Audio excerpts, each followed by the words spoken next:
I've been to Parliament to tell MPs how their own government has been keeping them in the dark. For 2 years, there was a super injunction, a draconian court order, to hush up a secret migration scheme that ministers themselves were running. My colleague David Williams was the first to find out about the Afghan data leak in 2023, but we were threatened with jail if we breathed a word of it. I watched unmarked British government planes landing at Stansted Airport, each with hundreds of Afghans, brought because the British government had put their lives at risk by losing their data. These were Afghans such as interpreters who had served with British forces and in some cases saved British forces, and the vengeful Taliban had been hunting them down. In total secrecy, ministers signed off the covert Afghan airlift evacuation scheme and a bill to you and me of £7 billion. Taxpayers were neither asked nor informed, and nor were MPs, so they invited me and 2 other journalists involved in fighting for open justice to the House of Commons to help their inquiry into what happened. Even Labour MPs seemed shocked when I told them how their own government had plotted to deceive Parliament. So we've gone from total silence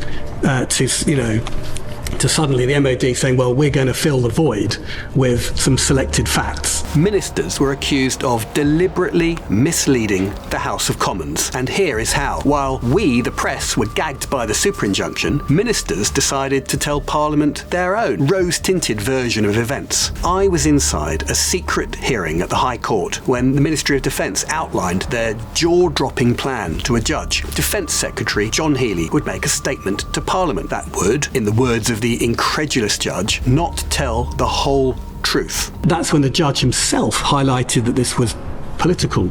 Listen to this rather sinister phrase. Ministers confessed in court their plan was to keep journalists like me silent while they were free to, quote, control the narrative. And as I told the MPs on the Defence Select Committee, while they were listening to the Defence Secretary's statement about 90 Afghan families, if we had not been gagged by their super injunction, we could have told the MPs a different story, because at the same time, in the secret courtroom, the MOD was talking about some 40,000 Afghans.